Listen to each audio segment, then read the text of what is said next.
हिंदी ધોરણ 9 मेरी बीमारी श्यामा ने ले ली। यानी कि आ जे रचना जे छे ए आत्मकथांश श्री हरिवंशराय बच्चन निर्मित आ आत्मकथांश जे छे ए लखवामां आवेल छे। अने हरिवंशराय बच्चन के जेने हिंदी साहित्यनी एक ख्यातनाम हस्ती तरीके આપણે એમને ઓળખીએ છીએ કે એમની મધુશાલા જે છે હિન્દી સાહિત્યની અનેરી રચના છે કે એ દરેક વ્યક્તિના મોઢામાં જુબાન પર એની એક પંક્તિ જે છે એ પંક્તિ આપણે સાંભળી શકતા હોઈએ છીએ। તો હરિવંશરાય બચ્ચન આજે મેરી બીમારી શ્યામા ને લી એ પાઠ જે છે એ પાઠ વિશે એ આત્મકથાંશ વિશે આપણે બધા જ લોકો જાણીએ છીએ, બધા જ વિદ્યાર્થીઓને ખબર જ છે કે એનું વિષય વસ્તુ શું છે। હરિવંશરાય બચ્ચનના જીવન વિશેની આપણે સામાન્ય માહિતી લઈએ તો હરિવંશરાય बच्चन का जन्म परिचय। तो नाम हरिवंशराय बच्चन, जन्म 27 नवंबर 1907 और मृत्यु 18 जनवरी 2003। पत्नी श्यामा, एटले कि पहली पत्नी का नाम था श्यामा और दूसरी पत्नी का नाम तेजी बच्चन। श्यामा बच्चन का फ़ोटो अभी उपलब्ध नहीं है, मगर तेजी बच्चन का फ़ोटो में बाद में मैं दिखाऊंगा। संतान तो अजिताभ एवं अमिताभ, तो उनके दो संतान हैं, एक है अजिताभ और दूसरे अमिताभ। कार्य तो वो कवि थे, शैली तो हिंदी छायावाद। कविताएं तो मधुशाला, लो दिन बीता, ले रात गई, इस कर मैं यह वीणा धर दूँ। कवि की वासना जीवन की आपाधापी में है अंधेरा, अंधेरी रात पर दीवा जलाना कब मना है अंधेरे का दीपक। तो आ रीते एमना जीवननो परिचय है। त्यारबाद जे एमना हरिवंशराय बच्चनना परिवार अने एमना छोकराओनी बात करवामां आवे तो हरिवंशराय बच्चन जिनकी कई कविताएं आज हम सुनते हैं और उनका आनंद लेते हैं, आज वे हमारे बीच तो नहीं है, लेकिन उनकी कविताएं उन्हें सदैव सजीव रखती है। उनकी कविता वास्तविकता का दर्पण है, जिनमें जीवन की सच्चाई का अनूठा विवरण मिलता है। ऐसे महान राष्ट्रवादी कवि हरिवंशराय बच्चन का जन्म 27 नवंबर 1907 को इलाहाबाद के पास प्रतापगढ़ जिले के एक छोटे से गांव बाबूपट्टी में हुआ था। उन्हें छायावाद का कवि कहा जाता है। भारतीय सिनेमा जगत के सुपरस्टार श्री अमिताभ बच्चन के पिता के तौर पर इनकी ख्याति और भी अधिक प्रभावशाली। આપણે જોતા હોઈએ છીએ કે આપણે સામાન્ય રીતે કહેતા હોઈએ છીએ કે ભાઈ બાપના પૈસે તો બધા જ લોકો જલસા કરી શકે અને બધા જ લોકોને નામના મળી શકે અથવા તો એના બાપના ઓળખાણે આપણે આગળ વધતા હોઈએ છીએ, પરંતુ જ્યારે એક દીકરાની ઓળખાણ ઉપર બાપ ઓળખાતો હોય ને ત્યારે એ દીકરો જે છે ને એ દીકરો અને એ પિતા બંને ગર્વ લેતા હોય છે। તો અહીંયા એ પિતાને ત્યારે ગર્વ થઈ પડે છે કે જ્યારે अमिताभ बच्चन जे छे अमिताभ बच्चन पोते सुपरस्टार बनी गया था फिल्म जगत में, अने त्यारे हरिवंशराय बच्चननी छाती जे छे गदगद फूली गई थी। इनका स्वभाव तेज होने के कारण एंग्री यंग मैन कहे जाने वाले अमिताभ भी इनके सामने निगाहें ऊपर नहीं कर सकते थे। उनकी यह शैली उनकी कृतियों से भी साफ जाहिर होती है। हरिवंशराय बच्चन को हिंदी के महान कवियों के रूप में जाना जाता है। 18 जनवरी 2003 में इन्होंने जीवन से रुखसत ले ली, यानी कि उनकी मृत्यु हो गई, लेकिन आज भी अपनी कविताओं के रूप में जीवित है। इनकी कविताओं का लयबद्ध रूपांतर जिसे हम इनकी सुपुत्र की आवाज़ में सुनते हैं, बहुत ही मनमोहक लगती है। बाद में हरिवंश राय बच्चन का विवाह, तो हरिवंश राय बच्चन का विवाह तो 1926 में हरिवंश राय जी ने श्यामा 14 इयर्स से, यानी कि शादी की 1936 में महज 24 साल की उम्र में श्यामा को टीबी की बीमारी के चलते मौत हो गई। तो आज जब हम मेरी बीमारी श्यामा ने ले ली, यह आत्मकथांश हम जब हरिवंश राय बच्चन ने अपनी पहली पत्नी के जीवन और जब तक वो जीवित रही तब तक हरिवंश राय बच्चन की सेवा करती रही। हरिवंश राय बच्चन को टीबी थी, हरिवंश राय बच्चन को ये बीमारी लग गई थी, हरिवंश राय बच्चन को टीबी की बीमारी थी। और जब गांधी जी बोलते थे कि गांधी जी ऐसा कहते थे कि बीमारी को वो बहुत ही नापसंद करते थे, यानी कि गांधी जी ऐसा मानते थे कि बीमार होना अपराध है, यानी कि हमारे शरीर के अंदर बीमारी कैसे आ सकती है, हम बीमार कैसे पड़ सकते हैं, हम बेकार्जी कैसे हो सकते हैं अपने शरीर के प्रति, अपने तन के प्रति। तो यहाँ पर हरिवंश राय बच्चन जी, उनका परिवार सामान्य था, वो भी गांधी जी के विचारों से तालमेल खाते थे, वो भी मानते थे कि सही बात है, बीमार पड़ना एक अपराध है, मगर क्या करें जब उम्र के साथ हमारा शरीर भी घिस जाता है, वो भी बूढ़ा होने चलता है। तो यहाँ पर गांधी जी के विचारों से सहमत थे हरिवंश राय बच्चन, मगर अभी उनका परिवार गरीब था, जिसकी वजह से उन्हें काम करना पड़ता था। तो परिवार की जवाबदारी, सब कुछ संभालना पड़ता था। तो इस कंडीशन में, इस परिस्थिति में हरिवंश राय बच्चन को, जिनको छोटी मोटी बीमारियां तो होती रहती है, हर एक इंसान के जीवन में हम देखते हैं कि छोटी मोटी बीमारियां तो होती रहती है, मगर हरिवंश राय बच्चन एक ऐसे इंसान थे कि वो बीमार पड़ते थे तो ज़्यादा काम करने लगते थे, क्योंकि वो ऐसा सोचते थे कि जितना हम सोचेंगे उतनी वो बीमारी हमारे शरीर के अंदर, हमारे तन के अंदर घर कर जाएंगी। इसलिए वो दौड़ते फिरते रहते थे, काम करते रहते थे कि उसका बीमारी का सहज भी उनके मानसिकता पर, उनके मानस पटल पर सहज भी असर नहीं होने देते थे और वो काम करते थे। मगर अब बीमारी है वो सारे शरीर में फैल गई है। तो पत्नी श्यामा ने अब हठ ले ली और जो ब्रह्मास्त्र होता है ना, वो अपनाया। उन्होंने हरिवंश राय बच्चन को कहा कि आप जब तक दवाई नहीं लेंगे तब तक मैं खाना नहीं खाऊंगी। तब हरिवंश राय बच्चन को जाना पड़ा हॉस्पिटल, और हॉस्पिटल जाके पता मालूम हुआ कि भाई टीबी है। तो ये सुनकर श्यामा बहुत ही परेशान होने लगी, दिन रात सेवा करने लगी। दिन रात सेवा करते उन्होंने हरिवंश राय बच्चन को कह दिया कि अब आपको जब तक ठीक नहीं होते तब तक आपको कहीं पर जाना नहीं है, आपको यहाँ पर ही रुकना है और घर पे रहिए, खाना खाइए और आराम कीजिए, बहुत काम कर लिया। तो अब धीरे धीरे हरिवंश राय बच्चन है वो ठीक होते चले गए, और जब हरिवंश राय बच्चन कम्प्लीटली ठीक हो गए तब श्यामा को वो बीमारी लग गई और वो कभी उठ नहीं पाई। और हरिवंश राय बच्चन को अपनी पत्नी श्यामा के तौर पर उनको अपनी बीमारी की एक सौगात, यानी कि एक कीमत चुकानी पड़ी।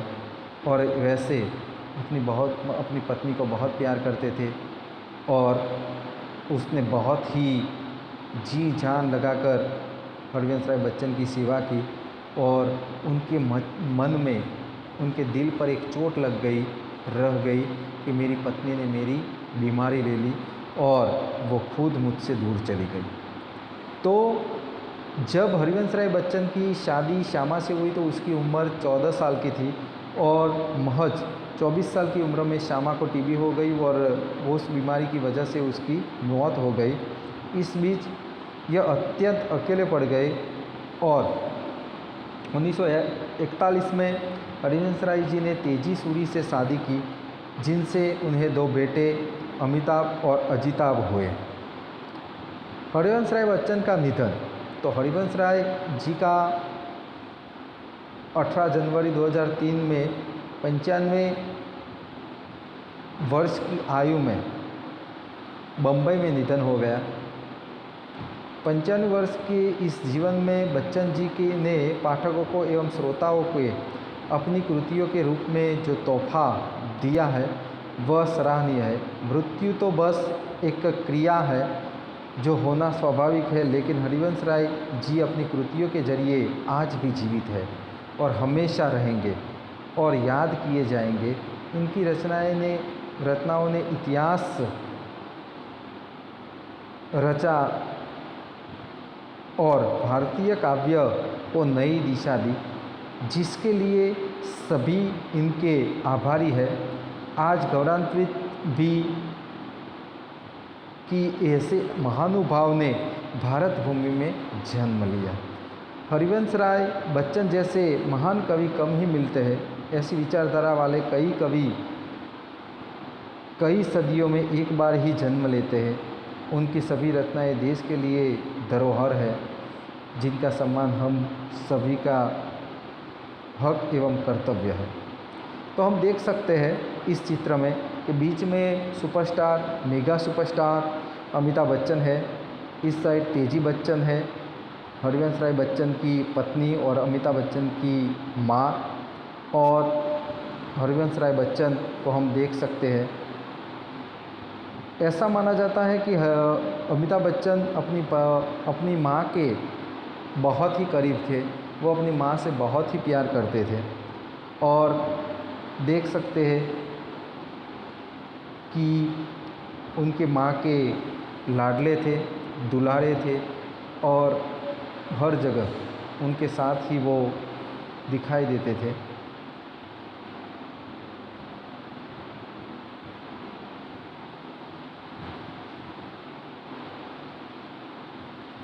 अब इस पाठ की विषय वस्तु हम देख लेते हैं। अभी तक हमने हरिवंश राय बच्चन के जीवन कवन के बारे में हमने देखा। अब इस पाठ के बारे में हम देख सकते हैं। तो मैं अपनी बीमारी को दुलराने वालों में न था। सच कहूँ तो मैं अपनी बीमारियों के प्रति प्रायः निर्भय था। शायद मैंने गांधी जी के ही लेख में कहीं पढ़ा था कि बीमार होना अपराध है। हमें जो शरीर दिया गया है उसे हम स्वस्थ न रखें तो हम अपराधी तो है ही। मैं इस तर्क को कुछ और आगे ले गया था।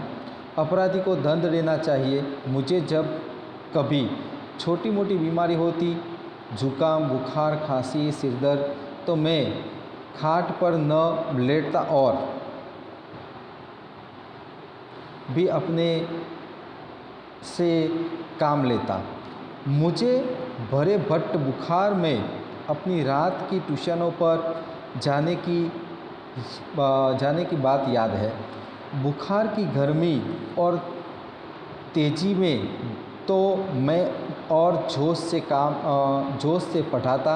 मजदूरी करने, रोटी कमाने वाले को बीमार पड़ने का क्या अधिकार है? बीमारी अमीरों की हकदारी या हरमजदगी है। गरीबों को उसे अपने पीछे न लगाना चाहिए। तो यहाँ पर उनके स्वभाव की मैंने जैसे ही आपको बताया वैसे ही हरिवंश राय बच्चन ने पहले ही पैराग्राफ में, पहले ही लेख में उन्होंने बताया कि जब भी मैं बीमार पड़ता था तो मैं और ज़ोरों से उस बीमारी को अपने मन पर हावी नहीं होने देता था और ज़ोरों से मैं काम करने लगता था, क्योंकि मैं ऐसा सोचता था कि गरीब लोगों को बीमार होना सही बात है। आज हम देख सकते हैं कि कई ऐसे इंसान हैं, कई लोग ऐसे हैं कि जो लोग 2 वक्त की रोटी भी नहीं पका सकते और खा सकते, तो ऐसे इंसान कि जो गरीब है, जो बहुत ही लाचार है, जो अपने परिवार को 2 वक्त की रोटी भी नहीं खिला सकते, तो उन लोगों को बीमारी क्या होती है उसका मालूम भी नहीं होता। जुकाम क्या होता है, सर दर्द क्या होता है, सर्दी क्या होती है, उनको कुछ भी मालूम नहीं है, क्योंकि वो तो गरीब है और गरीब को बीमार पड़ना नहीं शोभा देता। मगर हरिवंश राय बच्चन जी कहते हैं कि गांधी जी का लेख मैंने पढ़ा था और गांधी जी ने ऐसा कहा था कि बीमार पड़ना अपराध है। जो अपने शरीर के प्रति काळजी नहीं रख सकते, यानी कि अपने शरीर के प्रति वो ध्यान नहीं रख सकते, बेकाळजी होते हैं, तो वो और क्या करेंगे। मगर यहाँ पर हरिवंश राय जी ऐसा सोचते हैं कि ऐसे ही छोटी मोटी बीमारियाँ तो होती रहती है, हम गरीब हैं, हमें काम करना चाहिए।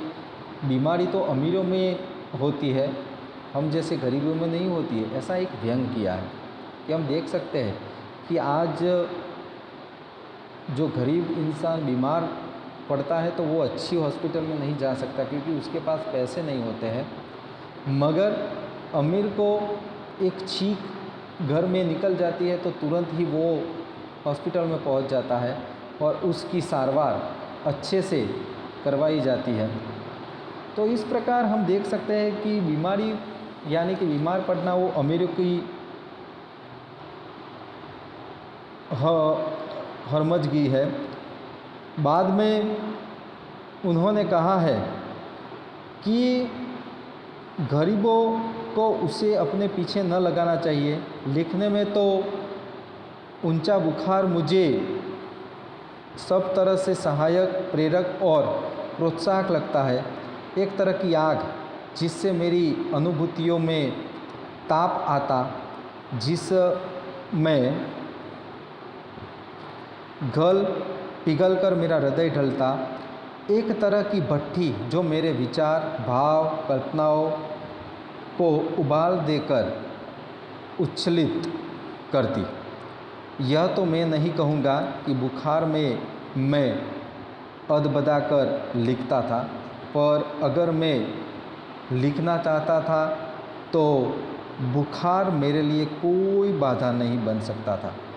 हल्के बुखार में तो मेरे सब काम अस्वमामूल होते रहते थे। कोई मेरा बदन छूकर कभी कहता था कि तुम्हें तो बुखार है, तो मैं पट से जवाब देता था कि हाँ बुखार है और मैं भी हूँ। शायद किपलिंग ने अपनी आत्मकथा में लिखा है कि कभी कभी उसे बुखार में भी काम करना पड़ता था और जब वह बुखार में होता था तो अच्छी कहानियाँ लिखता था। बुखार में कम लिखने को मुझे याद नहीं वह कैसा बन पड़ता, इसका निर्णय मैं न देना चाहूँगा। प्रसंगवश मुझे याद आ गया है कि अपनी 2 चट्टानें की 2 सबसे बड़ी कहानियाँ, कविताएं सार्थ के नोबेल पुरस्कार ठुकरा देने पर और 2 चट्टान अथवा सिसिफस, बरक्स, हनुमान मैंने प्लूरिसी में पढ़े लिखी थी। अभी यहाँ पर बात की गई है कि हरिवंश राय बच्चन ऐसे व्यक्तित्व थे, यानी कि ऐसे व्यक्तिमत्ता थे कि वो ऐसा सोचते थे कि बीमार में जब भी बीमार पड़ता था तो अंदर, शरीर के अंदर एक आग उगलने लगती थी काम के प्रति कि मुझे बीमार नहीं पड़ना है, मुझे किसी भी तरह काम करना है, मुझे किसी भी तरह अपने कार्य में अपना मन लगाना हो। और मैं ऐसा सोचता हूँ कि सामान्य जुकाम यानी कि जो कम जुकाम होता था, कम આપણે સાદી ભાષામાં કહીએ તો ઓછો તાવ જ્યારે આવતો હતો ત્યારે એ કામ જે છે એ બખૂબી સારામાં સારું કામ કરતા હતા અને સારી સારી કહાનીઓ અને પોતાની લેખની એ લખતા હતા। અને જે વિષય ઉપર એ લખતા હતા એની અંદર એ પોતે પૂરેપૂરા મનથી એ લખતા હતા. ઘણી વખત એવું બનતું હોય છે કે શરીરની અંદર કોઈ રોગ જે છે એ પોતે કામ કરી રહ્યો હોય, પરંતુ માણસ જે છે એ માણસ પોતાનું કામ જે છે એ નિષ્ઠાપૂર્વક કરતો હોય છે. હવે હરિવંશરાય બચ્ચન એમ કહે છે કે મેં એવી ઘણી બધી રચનાઓ જે છે કે હું બીમાર હોય અને બીમાર હતો ને ત્યારે મેં ઘણી બધી રચનાઓ મેં કરી હતી. અને જ્યારે મને ટીબીનો રોગ હતો ત્યારે મેં 2 રચનાઓની લખાણ કર્યું હતું, જેમાં દો ચટ્ટાન અને સિસિફસ બરક્સ હનુમાન એ બંને જે છે એ બંને એમને જ્યારે ટીબી હતી, ક્ષય હતો, ત્યારે એમને આ બંને રચનાઓ કરી હતી અને એ પુસ્તકો ખૂબને ખૂબ પ્રચલિત બન્યા હતા. तो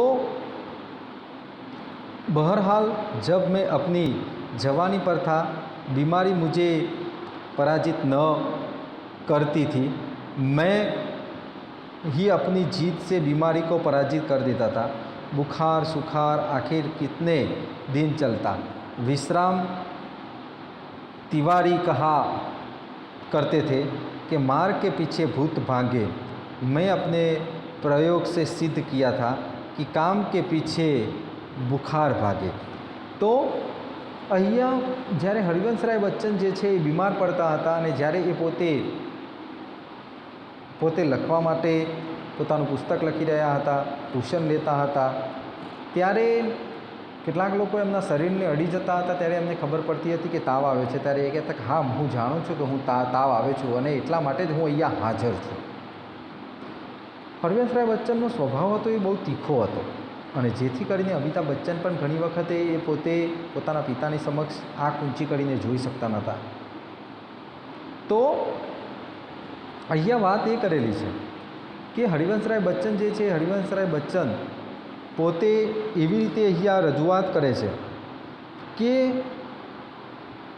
આપણે બીમાર હોઈએ છીએ તો આપણે એવું માનતા હોઈએ છીએ, એટલે કે હરિવંશરાય બચ્ચન એવું માનતા હતા કે બીમાર પડવું એટલે કંઈ સામાન્ય વસ્તુ છે અને બીમારીને પકડીને આપણે કંઈ થોડું બેસી રહેવાનું હોય.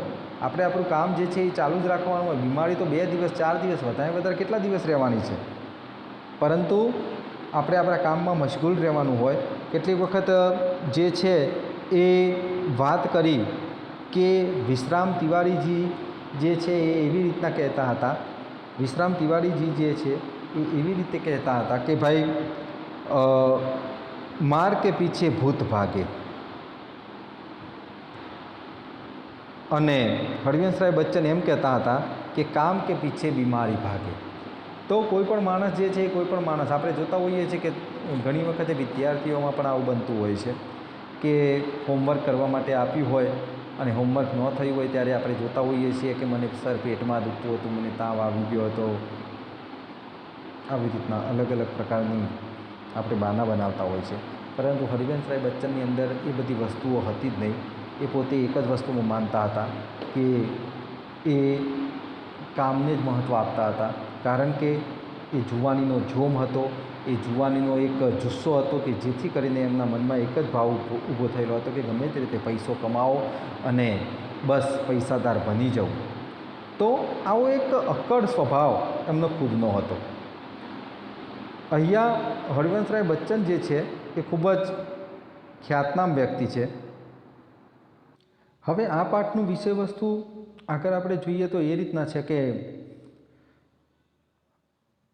હરિવંશરાય બચ્ચન જે છે આ બીમારીને ધ્યાનમાં લેતા નહોતા અને બીમારીને ધ્યાનમાં નહોતા લેતા એટલા માટે હવે ગંભીર બીમારીમાં કોઈ પણ વ્યક્તિ જે છે એ જોજો તમે કે રોગ જે છે ને, રોગને તમે જેટલો ખેંચો ને એટલો એ રોગ જે છે એ આપણા શરીરની અંદર ઘર કરતો જતો હોય છે. તમે એની સારવાર ન કરાવો, યોગ્ય સમયે એના પાછળ તમે ખર્ચો ન કરાવો, ડૉક્ટર પાસે ન જાઓ, કાળજી ન લો તમારા શરીરની અને ડૉક્ટરની દવાઓ તમે ન લો, ત્યારે તમે જોઈ શકતા હો છો કે ઘણી વખતે માણસ જે છે એ માણસ એ બીમારીઓના કારણે ઘણી વખત મૃત્યુ પામતો હોય છે. તો એ જ કારણ અહીંયા બને છે હરિવંશરાય બચ્ચનના જીવનની અંદર કે અમને ટીબી થઈ જાય છે અને ટીબી થઈ જાય છે તો ફેફસાની અંદર પાણી ભરાઈ જતું હોય છે અને ડૉક્ટર પાસે જાય છે તો ડૉક્ટર એમને ટીબી કહે છે. ત્યારે પત્ની શ્યામા જે છે એ એની જીદના કારણે એ ગયા, નહીંતર એ દવાખાને પણ જવાની ના પાડતા હતા. પરંતુ જ્યારે એમની પત્ની જે છે એમને કહે છે કે જો તમે નહીં જાઓ હોસ્પિટલ તો હું હવે જમવાનું નહીં જમું. ત્યારે અંતે એ પોતે હાર સ્વીકારે છે પત્નીની આગળ અને એ પોતે જાય છે હોસ્પિટલ જાય છે. ત્યારે એમને ડૉક્ટર આવી રીતના ટીબી કહે છે નિદાન કરીને. ત્યારે હવે એ પોતે મજબૂત મનવાળા હતા, એ સહેજ પણ ખચકાતા નથી, પરંતુ પત્ની જે છે એ પત્ની તૂટી જાય છે અને દિવસ રાત જે છે એ દિવસ રાત મહેનત કરે છે અને સાથે સાથે જે બીજી દવાઓ જે છે એ બીજી દવાઓ પણ એમને કરાવે છે અને એ રીતે દિવસ રાત એમની પાછળ સેવા કરી અને પોતાના પતિને એ ટીબીની અંદરથી સજીવ કરે છે, એટલે કે ટીબીની અંદરથી એમને મુક્ત કરે છે. હવે એ સ્વસ્થ થઈ ગયા છે. એમને કોઈ પણ જગ્યાએ કામ કરવા માટે જવા નહોતા દેતા એમના પત્ની. અને સાથે સાથે એમના મોટા ભાઈ હતા, એ મોટા ભાઈ જે કમાતા હતા એ પગારમાંથી મોટા ભાગનું એમનું વપરાઈ જતું હતું. એટલે એક પ્રકારની શર્મિંદગી પણ અનુભવતા હતા, કારણ કે સામાન્ય પરિવાર હતો, પૈસા કમાવા એ ખાસ જરૂરી હતા અને આવી રીતના ઘરે બેસી રહેવું એમને પરવડે એમ નહોતું. પરંતુ હવે બીમારી એવી લાગી છે અને મજબૂરીના કારણે જે પોતે દોડતા હતા, આટલી બીમારી હતી તો પણ હવે પત્નીની જીતની સામે એમને ઝૂકવું પડ્યું. ઘણી વખતે ડૉક્ટર પાસે જતા હતા તો ડૉક્ટર પણ એવી રીતના કહેતા હતા, ડૉક્ટરને એવી રીતના કહે કે આટલી બધી સારવાર કરવા માટે મારી પાસે પૈસા નથી. ત્યારે ડૉક્ટર પણ એવી રીતના કહી દેતા હતા કે જાઓ મરો, ચલો ઊભા થાવ. તો આવા શબ્દ પણ એમને સાંભળ્યા છે અને ડૉક્ટરે જ્યારે આવા શબ્દનો પ્રયોગ કર્યો ત્યારે એમને આમ મનમાં એમ થઈ ગયું કે બસ જીવનનું આટલું જ મહત્ત્વ છે, પૈસા જ બધું સર્વસ્વ છે, માણસનું કોઈ મોલ જ નથી. અને ત્યારે એમના મનમાં એક પ્રકારની ગ્રંથિ બંધાઈ ગઈને એમને દવાઓ શરૂ કરી દીધી અને દવાઓ શરૂ કરી અને જેથી કરીને એ ફરીથી જીવંત બની ગયા. એટલે કે એમનું જીવન જે છે ફરીથી પાટે ચડી ગયું અને એ ટીબીને હરાવી. પરંતુ એમને મોટામાં મોટી કિંમત ચૂકવવી પડે છે અને એ કિંમત છે પોતાની પત્ની શ્યામા. પોતાની પત્ની શ્યામાને દિવસ રાત જે છે એ સેવા કરે છે પતિની, અને જેથી કરીને એ રોગ જે છે એ શ્યામાની અંદર ગરકાઈ ગયેલો છે, એની અંદર ઘર કરી ગયેલો છે અને જેથી કરીને હવે શ્યામા ફરીથી બેઠી થઈ શકે નહીં અને એ મૃત્યુ પામે છે. અને આ જે આઘાત જે છે એ હરિવંશરાય બચ્ચન માટે ખૂબ જ કઠિન ક્ષમ બની રહે છે અને એ પોતે ખૂબ જ લાચાર થઈ જાય છે કે હું મારી પત્નીને બચાવી ન શક્યો, હું મારી પત્ની એ બિચારી સેવા કરતાં કરતાં એને પોતાના દુઃખને પણ જોયું નહીં અને પોતાની વેદનાને પણ એને જોઈ નહીં અને બસ મારી દિવસ રાત સેવા કરતી રહી, એને પોતાનું દુઃખ પણ જોયું નહીં. ખરેખર મારી પત્ની મને છોડીને જતી રહી. એ પોતે એકલા થઈ ગયા પોતાના જીવનની અંદર. એમને કશી વસ્તુ, આ દુનિયાની તમામ વસ્તુઓ જે છે ફોગટ લાગવા લાગે છે, પરંતુ કહે છે ને કે માણસ જે છે ને એ માણસને જીવવા માટે કોઈક ને કોઈક અંશ મળી જ રહેતો હોય છે. તો મિત્રો, આ પાઠ જે છે એ મેં તમને સમજાયો અને જે પણ પરિચય મેં હરિવંશરાય બચ્ચન વિશે, એમના પરિવાર વિશે, એમના જીવન વૃત્તાંત વિશે જે પણ પરિચય આપ્યો એ તમને ચોક્કસપણે સમજાઈ ગયો હશે. તો ચાલો, અહીંયા આપણું લેક્ચર જે છે એ પૂરું કરીએ છીએ. Thank you so much.